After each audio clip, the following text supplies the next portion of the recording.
ओम श्री गणेशाय नमः। ओम नमो भगवते वासुदेवाय नमः। ओम श्री कृष्णाय नमः। ओम गोविंदाय नमः नमः। ओम नमो भगवते वासुदेवाय। श्री रामाय नमः। महादेवाय नमः। श्री गुरुदेवाय नमः।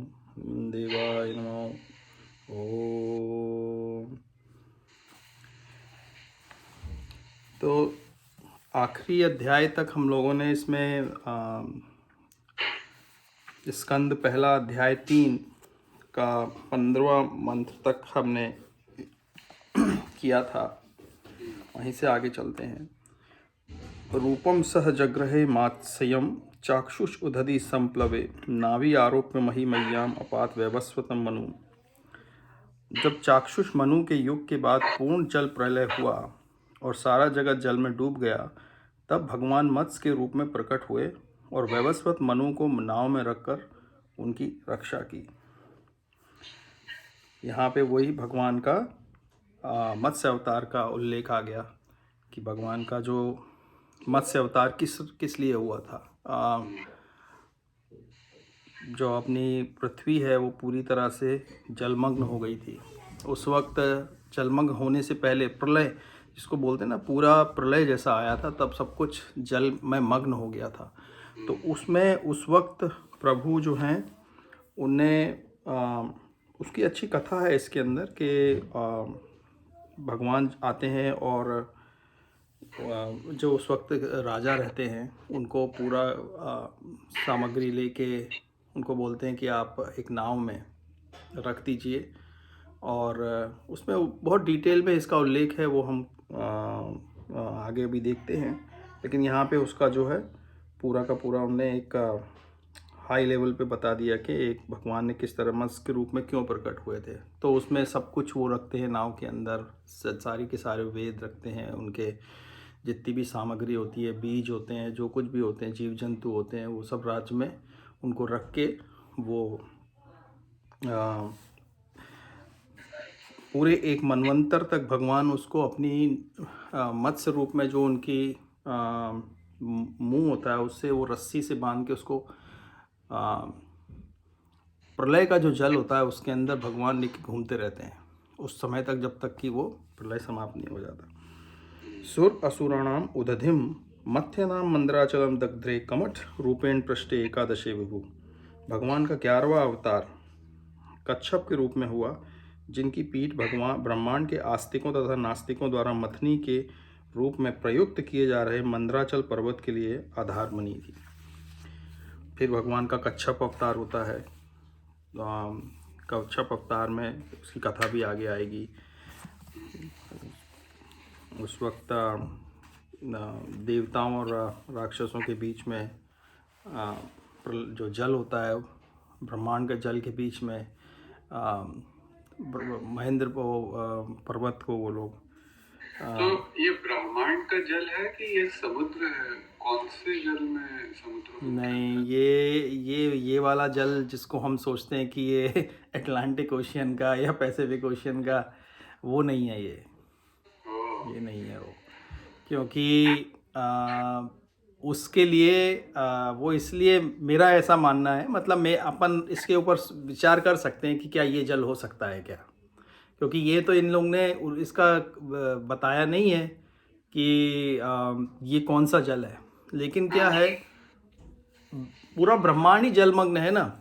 मतलब अगर आप देखो, जल का मतलब वैसे वो तो नहीं है कि जो हम लोग जो जल पीते हैं। जल के और भी रूप होते हैं, जल वाष्प के रूप में भी होता है।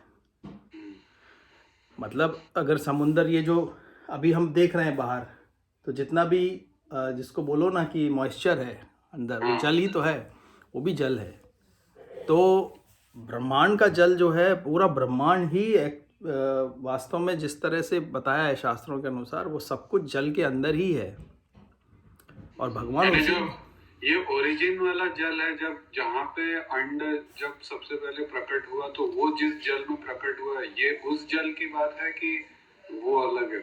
नहीं, वो जल, ये जल सब समान है ना। लेकिन ये जो हुआ जिसको बोलते हैं कि देवताओं और राक्षसों ने मिलके वो पर्वत को वासुकी को उसकी रस्सी बना के उसका उसका मंथन किया, तो वो जो मंथन है वो मतलब ऐसा नहीं है कि वो कोई पैसिफिक ओशन या अटलांटिक ओशन के अंदर मंथन किया, क्योंकि उसमें से कुछ उसमें से नहीं निकला जो कुछ भी निकला। उसमें से लक्ष्मी देवी निकली है, उसमें धन्वंतरी जी निकले, उश्रैवा वो निकले, उसके बाद बहुत सारी रत्न निकले उसके अंदर से। तो उन रत्नों में अमृत, आखिरी में अमृत निकलता है। तो वो जो है वो उसकी संरचना आगे आएगी, अपन उससे इसको जोड़ेंगे, फिर देखेंगे कि वो जो बात कर रहे हैं उसकी उसमें जो बताया है ना उनने कि मंदराचल, महेंद्र पर्वत नहीं, मंदराचल पर्वत जो है, मंदराचल पर्वत कहाँ पे है, और मंदराचल पर्वत को उन लोगों ने मथनी की तरह उपयोग करके उस जल को मथा था। तो आगे अब इसमें वो जब कथाएं चालू होंगी ना, इसमें आगे कथाएं आएंगी सब, तो उसमें अपन उसको देखेंगे। धन्वंतरम द्वादशमं त्रयोदशमं एवं च अपाययत सुरान अन्यान मोहिन्या मोहयन स्त्रिया। 12वें अवतार में भगवान धन्वंतरी के रूप में प्रकट हुए और 13वें अवतार में उन्होंने स्त्री के मनोहर सौंदर्य द्वारा नास्तिकों को मोहित किया और देवताओं को पीने के लिए अमृत प्रदान किया। चतुर्दशम नारसिंहम बिभ्रत दैत्येन्द्रम ऊर्जितम ददार कर्जय उरो एक काम कटकृत यथा। 14वें अवतार में भगवान नरसिंह रूप में प्रकट हुए और अपने नखों से नास्तिक हिरण्यकशिपु के बलिष्ठ शरीर को उसी प्रकार चीर डाला जिस प्रकार बढ़ई लट्ठे को चीर देता है। वो नरसिंह भगवान का अवतार, फिर उसमें 14वां अवतार जो है। पंचदशम वामनकम कृत्वा आगत अध्वरम बले पत्रयम याचमान प्रत्यादित्सु त्रिपिष्टपम। 15वें अवतार में भगवान ने वामन का रूप धारण किया और महाराज बलि द्वारा आयोजित यज्ञ में पधारे। यद्यपि वे हृदय से तीनों लोगों का राज प्राप्त करना चाह रहे थे, किंतु उन्होंने केवल 3 पग भूमि दान में मांगी। और ये कथा तो इसमें नरसिंह देव की कथा, भगवान के वामन रूप देव की कथा, और ये दोनों कथाएं बहुत ही जिसको बोलना चाहिए कि मतलब उनका चरित्र जो है, नरसिंह देव का भी जो चरित्र है, और उसमें आधे मनुष्य और आधे भगवान सिंह के रूप में भगवान ने वो लिया। तो इसमें जो कथा आएगी आगे, और उसमें प्रहलाद जो हैं वो हिरण्यकशिपु के पुत्र हैं, और प्रहलाद अपनी जो उनकी माता हैं वो जब वो गर्भवती थी, तो मतलब प्रहलाद जो है वो भगवान जो हैं उन्हीं ने प्रहलाद को उस तरह का मतलब भगवान का भक्ति जो है ना, भक्ति लेके ही जन्म लिया था उनने। तो और उनको ज्ञान दिया था नारद जी ने, उनकी माता को। तो उनकी माता को नारद जी ने क्योंकि वो ज्ञान दिया था, इसलिए उनको वो प्राप्त होने से जब वो जन्म हुआ उनका, तो वो भगवान के भक्त के रूप में ही उनका पूरा चित्र रहता था।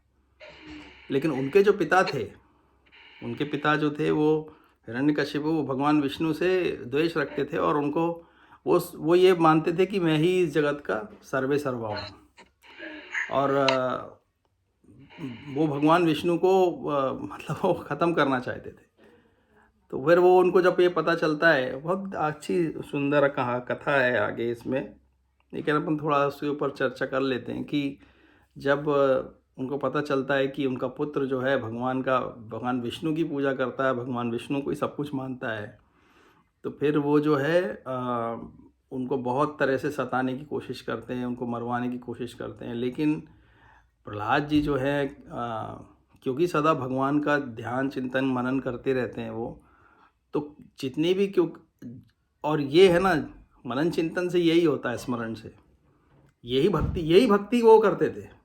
यही भक्ति जो हम लोग सोच रहे हैं कि हमको करनी है, ये हम लोग प्रयास कर रहे हैं कि हमको करनी है कि सतत भगवान का स्मरण कुछ भी करते हुए, उससे होता क्या है, उससे ये है कि आपकी रक्षा करना भगवान का दायित्व हो जाता है। फिर वो फिर कैसा भी हो, फिर वो आप पूरी तरह से, इसका मतलब यही हुआ ना कि आप पूरी तरह से भगवान के ऊपर आश्रित हो चुके हो।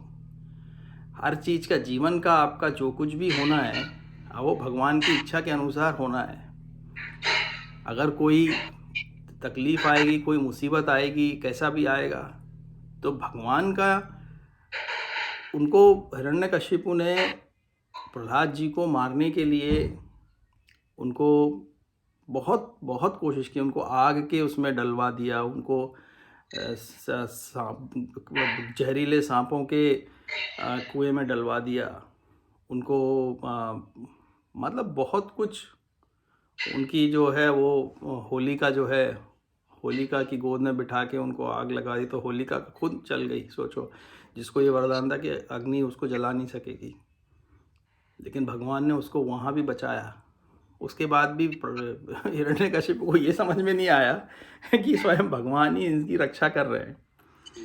और वो तो क्या है, सिर्फ भगवान का स्मरण करते रहते हैं। अभी कुछ भी समस्या आई है, आप उसका, अभी हम लोग प्रहलाद के लेवल पे तो नहीं है, लेकिन समस्या जब कोई होती है तो उस वक्त भी यही प्रयास करना चाहिए कि आप शारीरिक रूप से जो भी करते हुए, अब सतत आपका मनस का चिंतन जो है, मनस जो है परमात्मा में लगे रहना चाहिए।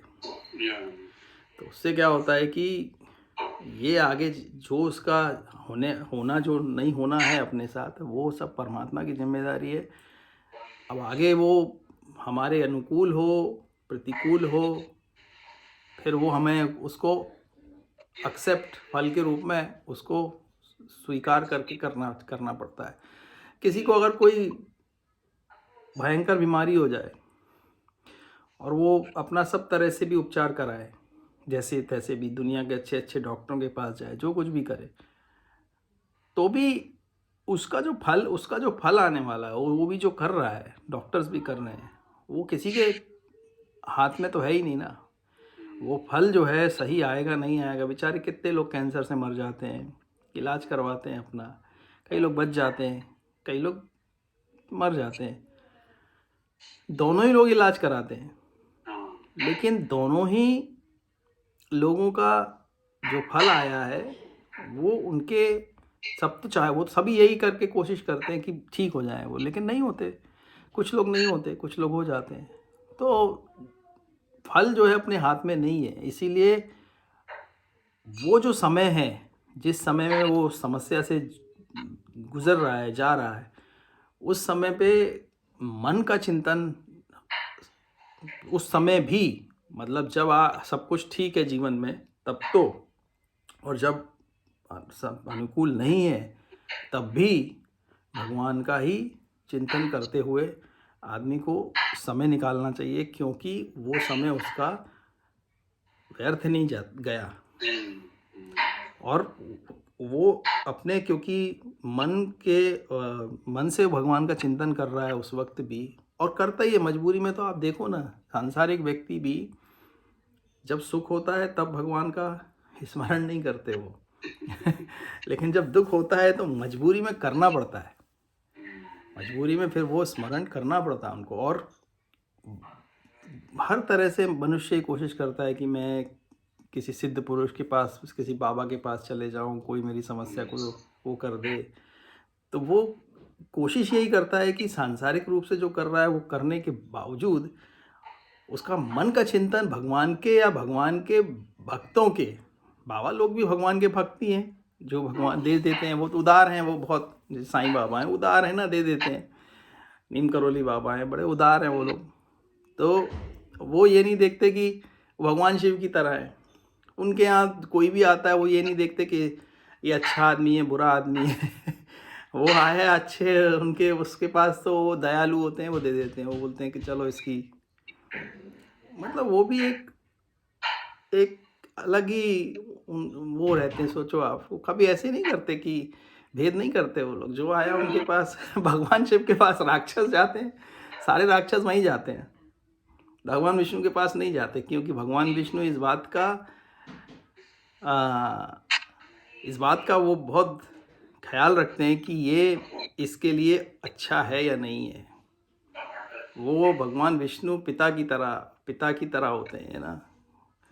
और जो है महादेव और भगवान के जो बड़े बड़े भक्त हैं, जो दयालु हैं, वो इस बात का विचार नहीं करते, वो दे देते हैं। वो क्या बोलते हैं, वो कोई बहुत बच्चों का प्रेम करने वाला रिश्तेदार नहीं होता, कभी मामा होते हैं, चाचा होते हैं, वो ध्यान नहीं देते। अच्छा मांग रहा है ना, चलो दे दो इसको।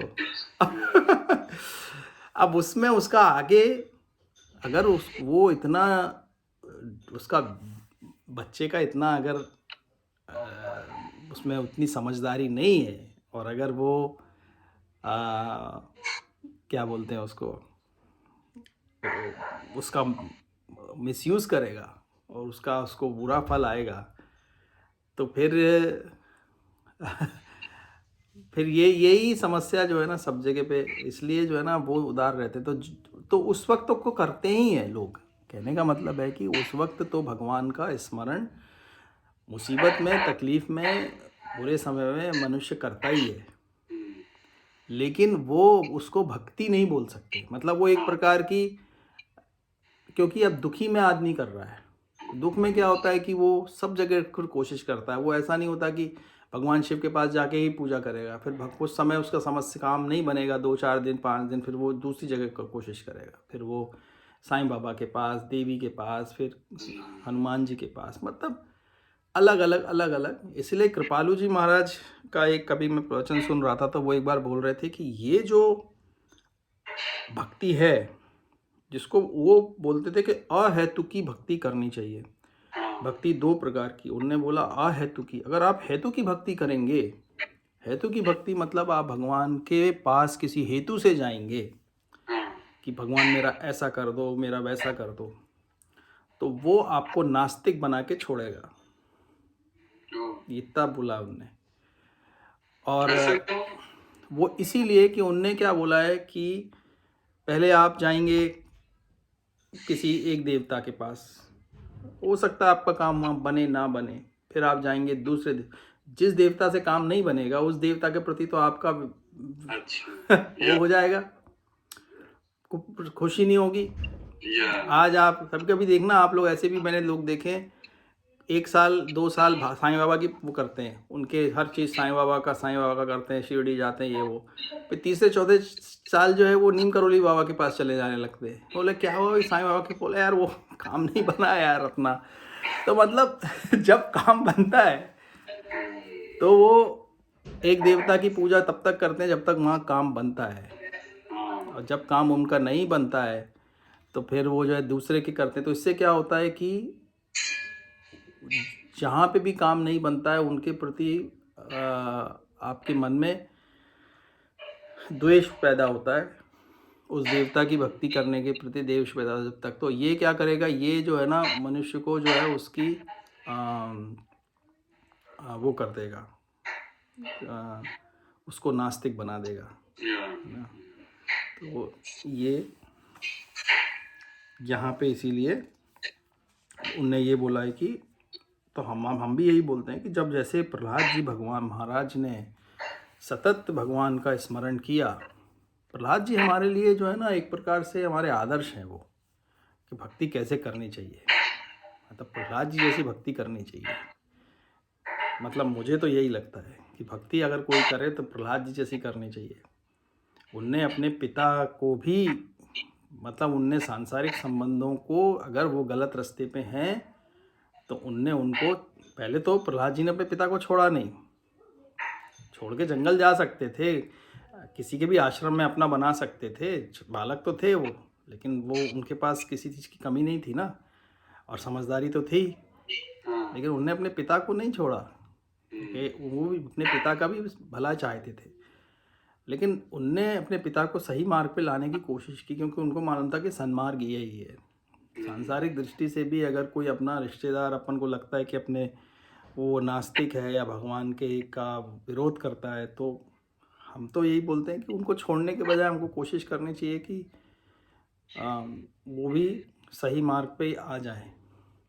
कभी ना कभी सही मार्ग पे आ जाएं, क्योंकि उनका भी भला हो, कहने का मतलब। तो इसीलिए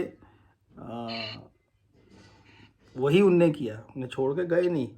उनने उनके अपने पिता को हमेशा समझाया कि आप जो है भगवान की भक्ति करिए, आपको सब कुछ प्राप्त हुआ भगवान से हुआ है। लेकिन फिर भी वो मतलब मानते नहीं थे। वो पूरे ब्रह्मांड बहुत ही पावरफुल वो हैं, वो राक्षस थे, वो हिरण्यकश्यप। तो फिर इस तरह से ये वाला उनका भगवान का नरसिंह अवतार। तो भगवान फिर जब वो इतना ज़्यादा समस्या वो बढ़ जाती है, तो उनके पिता जो है अल्टीमेटली यही बोलते हैं कि कहाँ है भगवान, दिखाओ मेरे को। तुम बोलते हो भगवान सब जगह है, तो कहाँ पे है भगवान? तो फिर वो गुस्से में बोलते हैं कि क्या इस खंबे के अंदर ही भगवान है? इस महल का खंबा रहता है, तो खंबे से अपने खंबे को मारते हैं, अपने गदा से तोड़ देते हैं खंबे को। तो प्रहलाद जी बोलते हैं भगवान सर्वत्र है, सब जगह है। हाँ, खंबे में भी है। खंबे को मारते हैं तेजी से, बोलते कहाँ है देखो। तो खंबे से ही निकल के प्रकट होते हैं भगवान नरसिंह देव। और उनका इतना अच्छा सुंदर विवरण है वहाँ पे, मेरे को बड़ा प्रसन्नता होती है भगवान नरसिंह देव को स्मरण करके। वो जब आते हैं तो उनका ऐसा, क्योंकि हिरण्यकश्यप को ये वरदान मांगा था ब्रह्मा जी से कि मेरे को कोई मनुष्य, कोई जीव, कोई ऐसा सब माँ उसने ऐसा कोशिश की थी कि उसने तो अमरता का वरदान मांगा था। ब्रह्मा जी ने कहा अमरता का वरदान तो मैं नहीं दे सकता, तुम कुछ और मांगो। तो उसने ऐसी कोशिश की थी कि मैं ऐसा वरदान मांगता हूँ कि इनके लिए भी कठिन हो जाएगा। तो उन्होंने बोला ना अंदर ना बाहर, ना ऊपर ना नीचे, ना धरती पे ना न दिन में ना रात में, न जमीन पे ना आकाश में। हाँ, और न अस्त्र से ना, हाँ, ऐसे मतलब उसने सब कोशिश कर ली थी। ऑल सिनेरियोस कवर करने का ट्राई किया था। नास्तिक लोग यही करते हैं। नास्तिक लोग यही करते हैं, वो ये माया से अपने आप को, वो ये सोचते हैं कि माया से कैसे हम माया हमको वो दे रही है मोहित कर रही है। वो माया को मोहित करने से चकमा दिया जाए। हाँ, माया को मोहित करने के फिराक में रहते हैं वो लोग। तो भगवान जो है उस वक्त आके फिर उसको अपनी जंघाओं पे रख के उसको अपने नाखूनों से उसका मार देते हैं और चौखट के ऊपर रखते हैं। उस वक्त चौखट पे रहता है वो। तो फिर भगवान उसको बोलते हैं कि देख, ना अभी तू आकाश में है ना धरती पे है, मेरी जंघाओं पे है, ना तो अभी बाहर है ना अंदर है, चौखट पे है। ना ये जो शस्त्र तूने बोले थे वो कुछ नहीं है, मेरे नाखून ही शस्त्र है ना। तो फिर उसको मार देते हैं। और नरसिंह भगवान उस वक्त बहुत ही रोष में, बहुत गुस्से में रहते हैं। इतने गुस्से में रहते हैं कि ऐसा उसमें विवरण में आता है कि भगवान महादेव, ब्रह्मा तो ठीक, भगवान महादेव भी उनके पास जाने के लिए जाते नहीं हैं। मतलब वहाँ सारे देवता लोग इकट्ठे हो जाते हैं, सब वो हो जाते हैं और थर थर काँप रहे होते हैं कि प्रभु आज बहुत गुस्से में हैं। तो फिर ब्रह्मा जी जो हैं प्रहलाद को ही बोलते हैं कि आप ही जाके उनको शांत करो। तो भगवान देखो इतने गुस्से में होने के बावजूद भी जब वो प्रहलाद जी उनके पास जाते हैं तो उनको चाटने लगते हैं प्रेम से, शांत हो जाते हैं वो। तो मतलब इतना सुंदर चित्रण है वो। बड़ा ही भगवान का मतलब वो स्वरूप है कि ऐसे स्वरूप में इतने भयावह लग रहे हैं वो, इतने गुस्से में हैं, लेकिन अपने भक्त के लिए उसको प्रेम करते हैं। और प्रहलाद को बोलते हैं कि अब तुम, मतलब शांत हो जाते हैं। फिर वो प्रहलाद को पूछते हैं कि तुम मांगो क्या चाहिए तुमको। तो प्रहलाद जी महाराज बोलते हैं मेरे को प्रभु कुछ नहीं चाहिए, मेरे को आप आप मेरे को ये वरदान दो कि मेरे को कुछ चाहिए ही नहीं हो, मेरी कोई इच्छा ही नहीं हो कभी। तो बोलते हैं कि नहीं फिर भी तुम कुछ, बोलते हैं कि नहीं ये सारा समस्या जो है संसार की ये सब इच्छाओं से ही तो है। सोचो उनको कितना ज्ञान रहता है Yeah. कि मतलब वो बोलते हैं कि ये सारी समस्याएं जो है संसार में सब ये इच्छाओं से ही है। हर व्यक्ति ये बस सोचता है कि मैं किस तरह से जो है इस जगत को अपने अधीन कर लूं, किस तरह से मैं इस प्रकृति का भोग करूं। Yeah. सबसे बड़ा जो जिसको बोलते हैं ना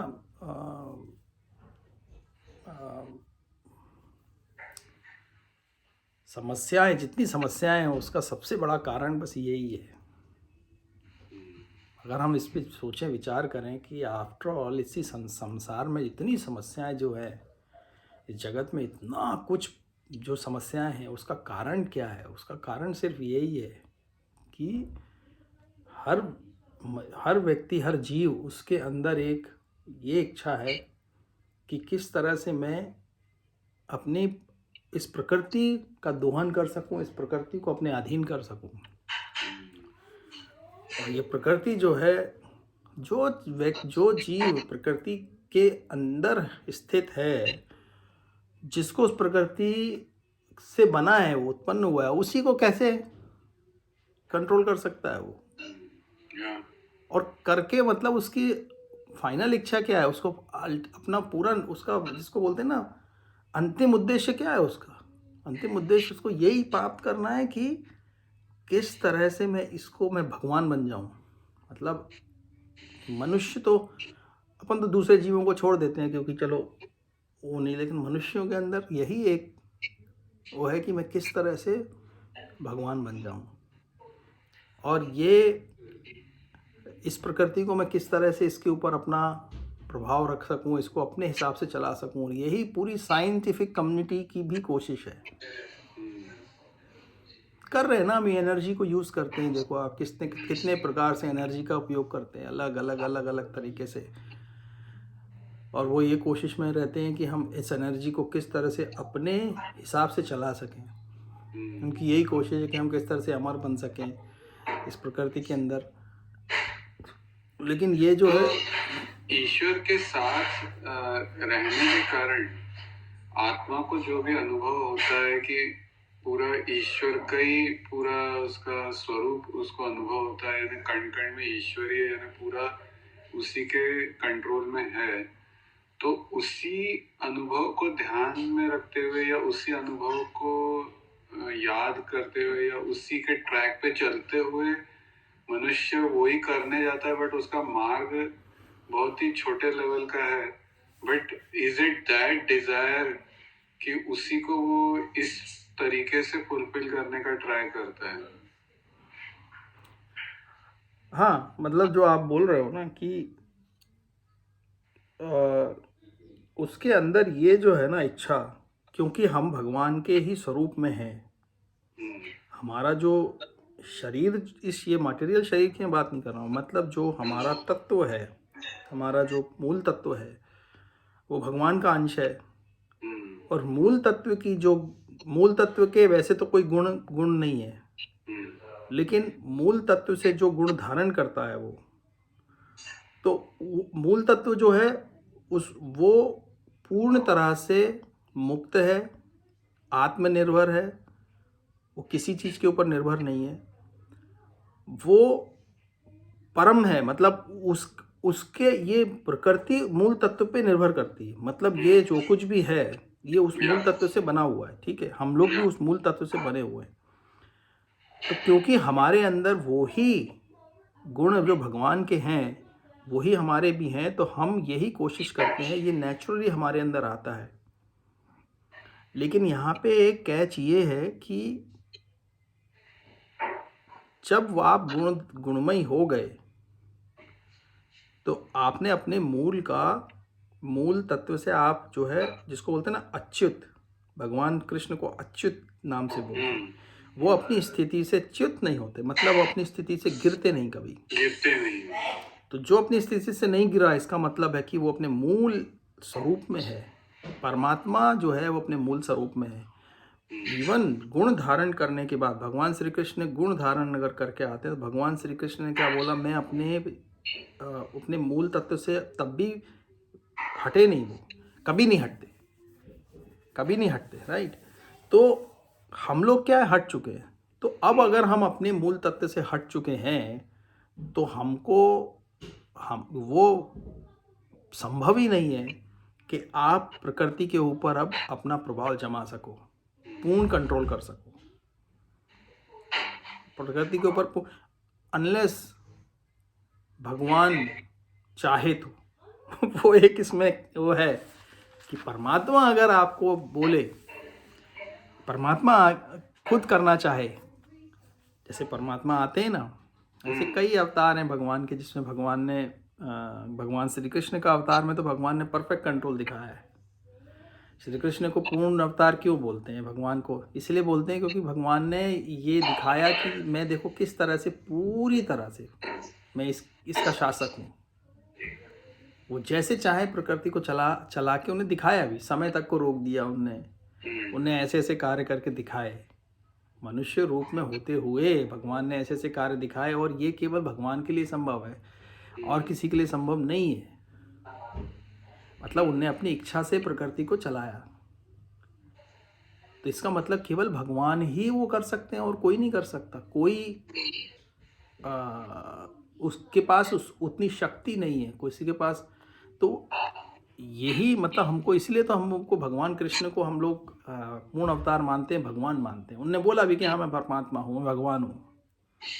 राम जी ने कभी नहीं बोला मैं भगवान हूँ, क्योंकि वो गुप्त अवतार में आए थे। राम जी ने कभी ऐसा क्लेम नहीं किया, है ना। लेकिन ऋषिगण लोग जानते थे कि ये भगवान ही आए हुए हैं मनुष्य रूप में, उनको एक कार्य करना था तो वो इसलिए आए हुए। लेकिन इस तरह से तो, लेकिन हम लोग जो है, हम तो जीव हैं। हमारी स्थिति ये है कि हम लोग अपनी स्थिति से हट चुके हैं, और हमारे लिए सबसे अच्छा मार्ग यही है कि हम अपनी स्थिति से जहाँ पे भी हैं उसमें जो हमारे अंदर की ये जो गुण है कि हमको इस प्रकृति के ऊपर, हमको हर चीज़ों का भोग करना है, हमको इस संसार को अपने साथ चलाना है, ये जो इच्छा है ना, ये सबसे ज़्यादा जिसको बोलना चाहिए इच्छा है, जिसको कठिन भी है छोड़ना, लेकिन इसको छोड़ने से मार्ग आसान हो जाएगा। क्योंकि जब हमने यही इच्छा छोड़ दी कि मेरे को यार कुछ भी नहीं करना, मतलब मेरे को इस संसार से कुछ मतलब नहीं है, जब ये आपकी विरक्ति आ गई, इच्छा छोड़ देने का मतलब विरक्ति आ गई, जगत से विरक्ति हो गई। जिस व्यक्ति को विरक्ति होती है वो उसके लिए ये जगत में को वैसे ही देखता है जैसा जगत है। उसको मालूम है कि ये जो है एक क्षणभंगुर है, बनता है बिगड़ता है, बनता है बिगड़ता है। इसमें आप इसके मालिक भी बन जाओ, राजा भी बन जाओ, इस धरती पे आप राज्य भी कर लो, हजारों साल पे भी कर लो, तो ये शाश्वत नहीं है, शाश्वत नहीं है ये। कितने राजा आए और चले गए। बहुत आए चले गए और आएंगे चले जाएंगे। उनने क्या प्राप्त किया?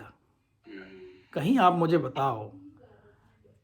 जितने मुगलों का राज रहा इंडिया में, कौन, केवल किताबों में उनका एक नाम बन के रह गया बस। और वो भी 100, 200, 500 साल बाद वो भी ख़त्म हो जाते, किताबें भी नहीं रहती, वो भी नॉलेज कौन केयर करता है? इतना एफर्ट, इतना परिश्रम करके उसका लाभ क्या है? लोग ये सोचते हैं कि हमारा नाम रह जाएगा, ये रह जाएगा, वो रह जाएगा। नहीं, वही तो मैं बोल रहा हूँ, वही मोह है, वही मोह का कारण है, वही दुखों का कारण भी है, और वही जिसको बोलते ना कि बस व्यर्थ है वो, तो सब कुछ व्यर्थ है वो। उसका कोई लाभ नहीं होने वाला है। कोई व्यक्ति, हम सोचें कि कोई हमको बहुत अप्रिशिएट करे, कोई हमको बहुत, ये इच्छाएं जो है ना, ये इच्छाएं तो सारी, हमको बहुत धन मिल जाए, हम बहुत बड़े ये बन जाएं, वो बन जाएं, हम ऐसा प्राप्त कर ले, वैसा प्राप्त कर ले। वो प्राप्त करके भी हमको ये सोचना है कि वो प्राप्त करके भी होगा क्या? वो बहुत इम्पोर्टेंट क्वेश्चन है। हाँ। और एक्चुअली हम अपनी लाइफ में जैसे जैसे चीजें अचीव करते जाते हैं, हमको उन सबको रिव्यू बैक जाके एक बार रिव्यू करना चाहिए कि हमने वो अचीव किया, लेकिन उसके बाद हुआ क्या। बिल्कुल। तो मतलब वो जो कुछ भी परिश्रम हम कर रहे हैं, उस परिश्रम का मतलब इसी के ऊपर, यही तो विवेकवान व्यक्ति इसके ऊपर चिंतन करता है कि अच्छा अगर मैंने प्राप्त भी कर लिया तो मुझे क्या मतलब मैं क्या प्रसन्न हो जाऊंगा। ओके, आप प्रसन्न रहोगे, कितनी देर तक प्रसन्न रहोगे? क्यों? क्योंकि वो प्रसन्नता फिर दूसरे दुख में बदल जाएगी। क्यों? क्योंकि उससे बड़ा आपको गोल बन जाएगा। जिस व्यक्ति ने जो एक निर्धन है उसके लिए चलो 1 करोड़ रुपया, पहले 1 लाख पे जाएगा, वो 1 लाख बना लेगा, आधी जिंदगी गुजार देगा 1 लाख बनाने में। फिर 1 लाख से 1 करोड़ की 50 लाख की सोचेगा, वो 50 लाख पे पहुंचेगा, वहां पे निकाल देगा। तो उसको जब 1 लाख मिला तो वो उसकी जो उसको सुख मिलेगा वो थोड़े दिन का रहेगा। फिर वो सुख दुख में इसलिए बदल जाएगा क्योंकि अब उसको फिर उसने एक इच्छा बना ली कि अब मेरे को और ज़्यादा इससे आगे जाना है। तो यही तो मृत तृष्णा है, ये कभी ख़त्म नहीं होती है। वो व्यक्ति जब निर्धन था, 1 लाख बनाना चाहता था, उस वक्त उसने ये नहीं सोचा था कि मैं 1 लाख बनाने के बाद, तब वो यही सोचता है कि मैं 1 लाख बनाने का संतुष्ट हो जाऊंगा। संतुष्ट हो जाऊंगा मतलब उसको भी बस यही दुख का, संसार में दुख का बहुत बड़ा कारण यही है कि व्यक्ति को ये नहीं पता होता कि मेरे को कहाँ संतुष्ट होना है। अगर कोई मेरे को ये बोले कि यार संसार में जितना भी परिश्रम हम कर रहे हैं, जो भी गोल्स, जो भी हमारे ध्येय हैं उनको प्राप्त करने की कोशिश कर रहे हैं अगर हम लोग, तो धन कमाने की हो, नाम कमाने की हो, जो कुछ भी हो, तो उसका उद्देश्य, अगर कोई ये बोले कि संतुष्टि प्राप्त करना है, संतुष्टि प्राप्त करना है, तो मैं कहूँगा जरूर ही करना चाहिए वो तो। क्यों? क्योंकि संतोष प्राप्त करने के बाद आप स्वतः ही वो इस अवस्था में पहुंचेंगे जहां पे पहुंचने के बाद और कहीं कुछ पहुंचना बाकी नहीं रहेगा। लेकिन वैसा होता नहीं है।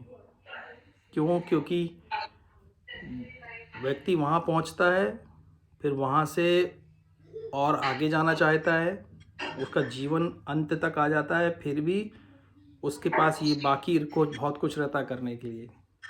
उसके मन में बहुत सारी इच्छाएं रह जाती हैं कि मेरे को भी ये भी करना है, वो भी करना है, ऐसा भी करना था, ये नहीं हुआ, वो नहीं हुआ।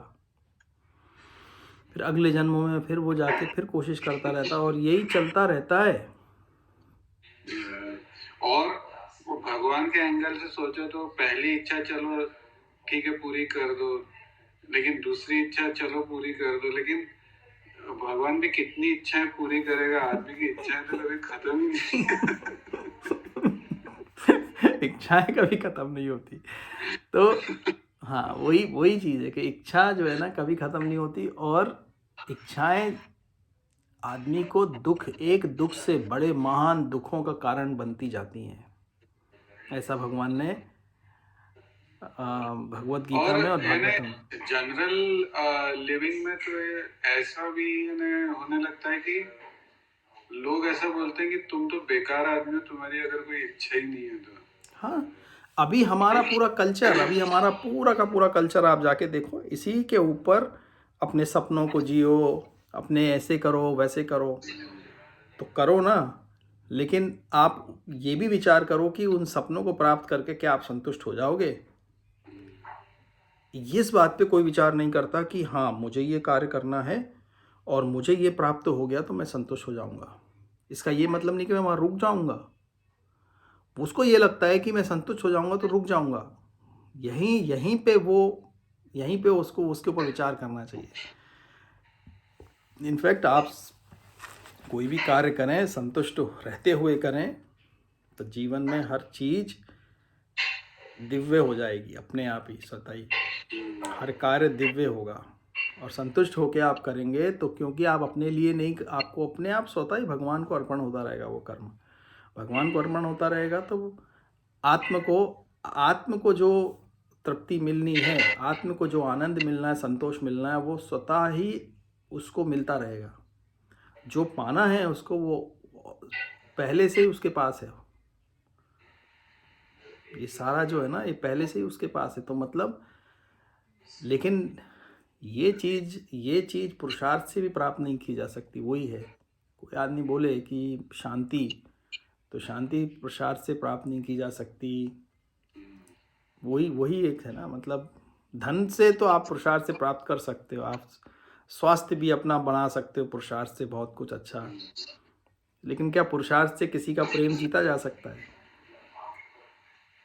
किसी गरीब से गरीब कोई व्यक्ति हो, बहुत दुनिया का राजा हो, पूरी दुनिया का राजा हो, लेकिन वो किसी दरिद्र से दरिद्र कोई सुंदर सी स्त्री हो, उसका प्रेम, उसको मजबूर करके प्रेम नहीं जीत सकता उसका। मतलब आप सोचो कि उस स्त्री के अंदर भले ही कुछ भी नहीं है, सुंदर ना भी हो तो भी, साधारण कोई स्त्री हो तो भी क्या उसका प्रेम जीत सकता है क्या हो? इसका मतलब उसकी सारी संपत्ति, उसकी जो वो जिसको वो धन के माध्यम से जीत सकता है, मतलब उसकी प्रेम, उसके मन में अपने लिए प्रेम नहीं जागृत कर सकता कोई किसी के लिए। तो वो प्रेम की वर्थ, उस प्रेम की जो जिसको बोलना चाहिए, उसकी जो वैल्यू है, वो संसार के उस धन से भी ज़्यादा है। तभी तो नहीं जीत कर पा रहा ना वो। अल्लाह अगर धन आदमी को ये बोल दे कि हाँ तुम, अगर कोई व्यक्ति के पास तुम धनवान, सबसे धनवान व्यक्ति बन जाओगे, तो संसार के सारे जीवों में आपके प्रति प्रेम उत्पन्न हो जाएगा। सारे क्या, एक ही जीव भी ले लो, एक जीव के हृदय में प्रेम उत्पन्न हो जाएगा, तो क्या, तो कोई बात है ना उस धन में। तो वो यही, वो तो दूसरे जीव की बात तो छोड़ो, अगर सब कुछ सारा पैसा मिल गया तो भी संतोष मिल जाएगा या शांति मिल जाएगी, तो मैं तो अभी तो प्रेम की बात कर रहा हूँ। संतोष और शांति तो और ऊपर की चीज है इससे, है ना। अभी तो मैं यही बात कर रहा हूँ कि क्या वो धन उतना दे सकेगा आदमी को? नहीं दे सकेगा। इसीलिए संतोष तो और भी ऊंचा है उससे, और संतोष, जब तक संतोष नहीं आएगा तो शांति नहीं आएगी, जब शांति नहीं आएगी तो सुख नहीं आ सकता। सीधा सीधा संबंध है इसका। बहुत महत्वपूर्ण बात है ये, इसको बहुत ध्यान से हम लोगों को समझ लेनी चाहिए, और इसके ऊपर आप जितना भी चिंतन करना है कर लो कि सुख की प्राप्ति कैसे हो सकती है। सुख की प्राप्ति बिना संतोष मिले शांति नहीं मिल सकती, बिना शांति मिले सुख नहीं मिल सकता। ये तीन का एक के बाद एक रिलेशन है, डिपेंडेंसी है।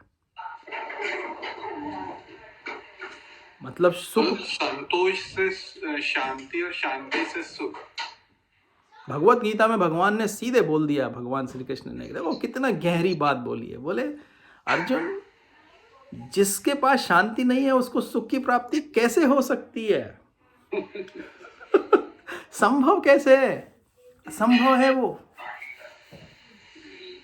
जिसके हृदय में, मन में शांति नहीं है, उसको सुख की प्राप्ति मिलना असंभव है, असंभव। ये बात को कोई जीव पूरे जगत में, इसका कोई खंडन ही नहीं हो सकता कि बिना शांति प्राप्त किए कोई सुख की प्राप्ति कर ले। हम उस सुख की बात कर रहे हैं जो शाश्वत है, जिस सुख की खोज में हर जीव है, उस सुख की बात कर रहे हैं हम। ये वाले सुख की बात नहीं कर रहे हैं कि आपने लड्डू खाया और आपको अच्छा लगा, वो एक सुख मिला। वो तो केवल एक उसका एक भ्रम है, सुख का मिथ्या है, क्योंकि वो सुख तभी तक रहता है जब तक शरीर उसको सपोर्ट करता है, या शरीर, एक उदाहरण के हिसाब से, एक लड्डू खिलाएंगे आप, अच्छा लगेगा, दूसरा खिलाएंगे कम अच्छा लगेगा, तीसरा खिलाएंगे बोलेंगे बस हो गया, चौथा खिलाएंगे तो बोलेंगे भाई हमको ये जहर हो जाएगा, दुख बन रहा है। वो पहला लड्डू से चौथे लड्डू तक सुख से दुख बन गया ना। क्यों? क्योंकि इंद्रियों की जो कैपेसिटी है, उसकी कैपेसिटी पूरी होते ही वो दुख में बदल जाएगा। इंद्रियां उसको होल्ड नहीं कर सकेंगी। हम में और देवताओं में क्या फ़र्क है? कोई ये बोले कि हम में देवताओं में क्या फ़र्क है, हम में देवताओं में इंद्रियों में ये फ़र्क है कि हमारी इंद्रिय 1 लड्डू खा सकती है, देवता की 1000 खा सकती है। ये फ़र्क है हमारे और उनके सुखों में। उनको 1000 लड्डू का सुख जो प्राप्त होना, उनकी इंद्रियां इतनी तीव्र हैं कि वो उसको वहां तक ग्रहण कर सकती हैं, हमारी इंद्रियां यहां तक ग्रहण कर सकती हैं। तो वो उस चीज को आप देख लो, तो इंद्रियों के माध्यम से जिस सुख की प्राप्ति की हम सोच रहे हैं, वो सुख भ्रम है। सुख का सुख है नहीं, वो भ्रम है, मात्र भ्रम है। क्योंकि वो सुख आप इसको एक्सपेरिमेंट करके देख लो कि वो जब जहाँ तक आपकी इंद्रियों की कैपेसिटी रीच होते ही दुख में बदल जाएगा वो टोटल। कुछ भी हो, फिर कुछ भी हो। इसीलिए उस सुख के लिए भी आपको एक विराम देना पड़ता है, विराम देना पड़ता है, उसके आगे नहीं जा सकते। लेकिन ये जो सुख की हम बात कर रहे हैं, जो जिसको बोलते हैं ना सही सुख, जो है वो सही सुख बिना शांति प्राप्त किए नहीं मिल सकता। और जिसको शांति प्राप्त हो जाती है, उसको शांति बिना संतोष के प्राप्त हो नहीं सकती है। इसलिए बोला गया है संतोष को सबसे बड़ा धन। क्यों? संतोष को धन माना गया है, राइट। संसार का एक धन होता है जो बिल गेट्स, वॉरेन बफे कमा रहे हैं, उस धन से उनको संतोष नहीं मिला। मतलब वो जो ये संसार का जो धन है, उस धन से क्या संतोष मिला उनको? नहीं मिला। उनकी अभी अगर उनके पास 1000 साल की जीवन होता तो अभी और कोशिश करते रहते वो, है ना, और करते रहेंगे अगले जन्मों में। क्योंकि ये तो शरीर का एक समय होता है, वो निकल जाता है, उसके बाद जीव अपनी उस इच्छा को आगे लेके फिर अगले जन्मों में आएगा, वो करेगा। लेकिन इसीलिए संतोष को सबसे बड़ा धन इसलिए बोला गया कि धन वो होता है जो आपको संतोष प्रदान कर दे। इसलिए संतोष को ही धन बोला गया है कि वो ऐसा धन है कि वो आपको वो अवस्था में ले आएगा जहाँ पे और अब आपको कुछ पाने की इच्छा, पाने की और कोई ज़रूरत नहीं है। मतलब हमको तो वही चीज़ है कि पाने की कोशिश करनी चाहिए जिसको पाने के बाद और कुछ पाना बाकी ना रहे ना। क्योंकि बाकी तो श्रम है। श्रम कौन करना चाहता है? कोई करना चाहता है कोई जीव श्रम? अगर जीव अपने डिफॉल्ट से उतना ही श्रम करता है जितने की जरूरत हो। हाँ, बाकी वो यही चाहता है कि मैं आराम से आराम करूं, है ना।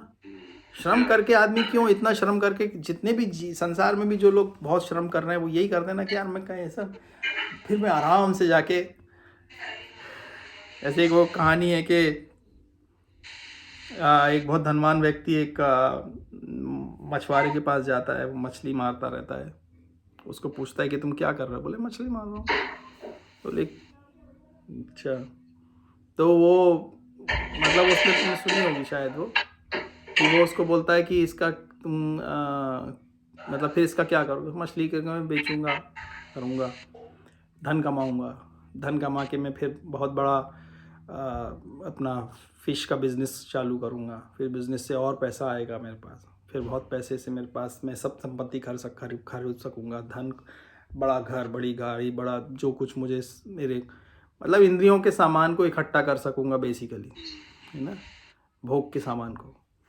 उसके बाद वो बोलेगा क्या और क्या करोगे आप इसके बाद?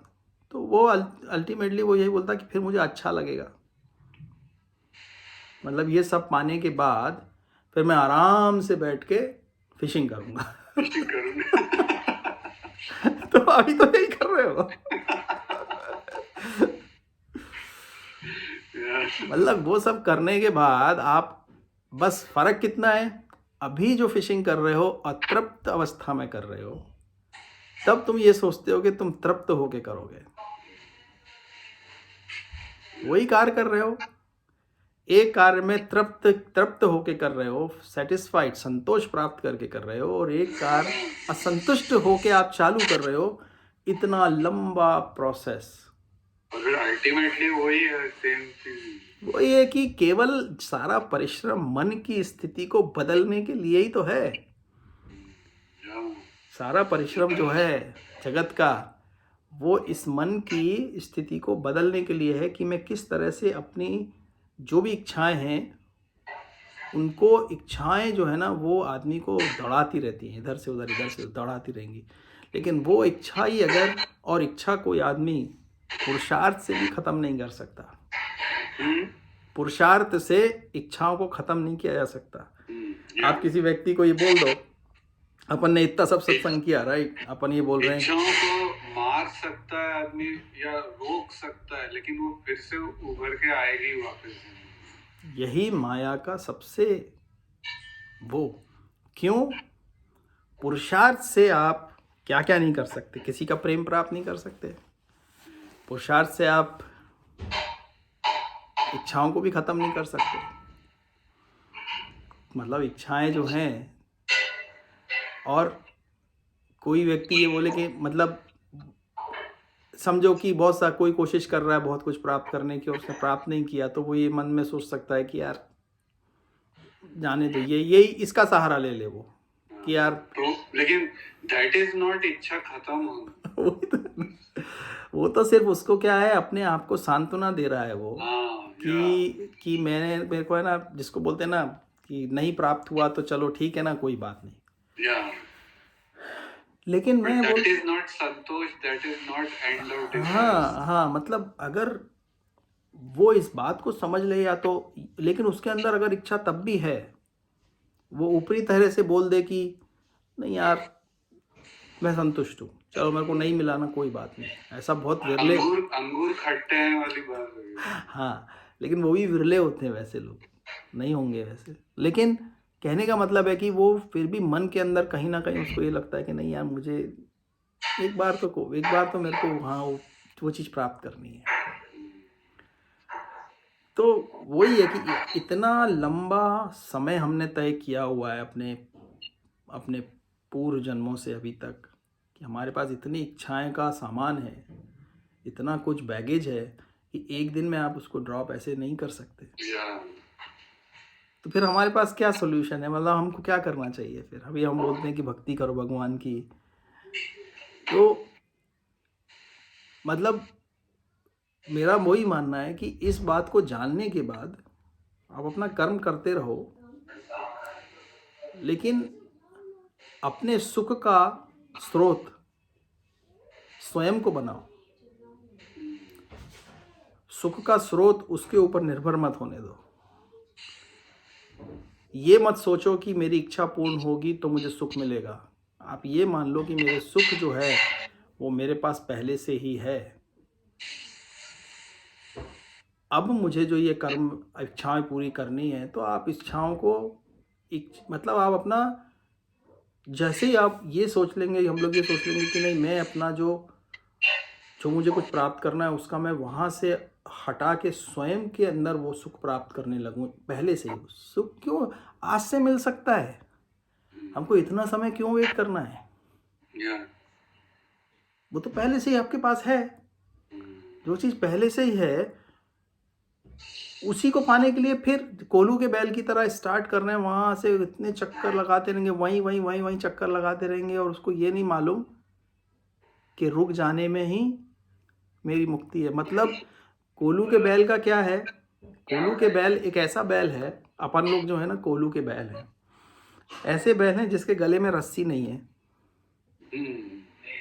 और हमको ऐसा लगता है कि हम बंधे हुए हैं।